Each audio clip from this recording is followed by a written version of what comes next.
After 4 pretty damn good games under his belt, Mega Man had become a household name. However, the classic series was starting to wane in popularity, with sales declining slowly but surely, despite good critical reception across the board. But that didn't stop Capcom from dropping a 5th entry a year or so after the last. Now the question is, what did Mega Man 5 bring to the table? After all, as I mentioned at the end of the last video, 4 was a little derivative of previous entries. And the answer to that would be...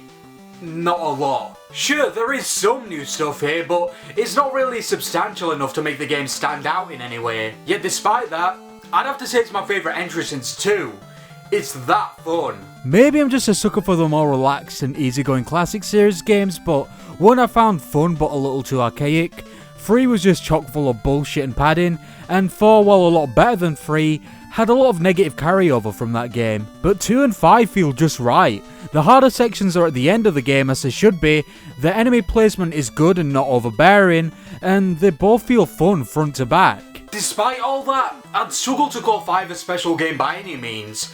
It's not as polished as 2, and if anything, I could go as far as calling it broken, because of how easily you can steamroll through most of the game. But I had so much fun with it, which surprised me since so many people call it a forgettable and samey experience. Going into this trio of reviews, I wasn't expecting to question my taste in games, but I guess it just goes to show that even the most innocuous games can make you think and leave an impact on you. Anyway, I guess I should go over what little new content Mega Man 5 brought to the table. First, we have Beat, a new cute little companion of Mega Man's which you can unlock after collecting these letters that spell out the title of the game. He's actually quite useful since he'll attack any enemy within the vicinity of Mega Man, including bosses, which is kinda broken since you can just jump around while he fights for you. I only got to see him at the end of the credits though, since I didn't bother collecting every letter. The next addition is stage gimmicks like anti-gravity and this water vehicle section.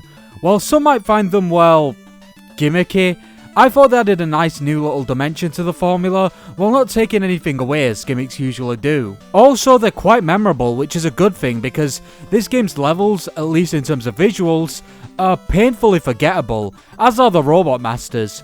While I kinda prefer this game's Robot Masters to 4's, the stages in 4 are probably better from an objective standpoint. Other than the gimmicky sections, I can't remember much about 5's level design, visually at least. Perhaps that could be attributed to me tearing through these stages with relative ease, minus the occasional mistimed jump, but yeah, nothing really stuck out to me. But as I said, the Robot Masters are something I like about this game.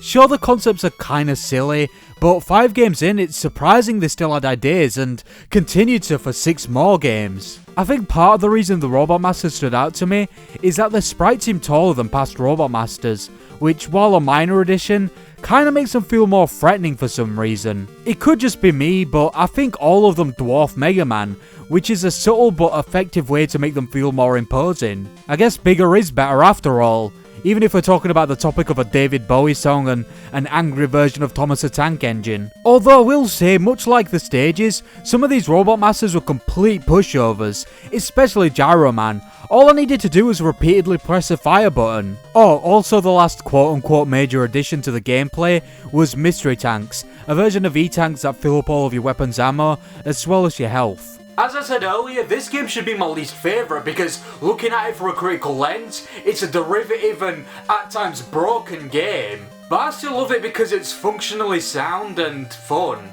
And that's all that really matters. I can't really recommend this game to someone who's hypercritical of games or looks for perfection in every game they play, but if you understand what Mega Man's about, which is turn your brain off fun with a little bit of challenge, then I think you should give it a shot because it's a fine entry.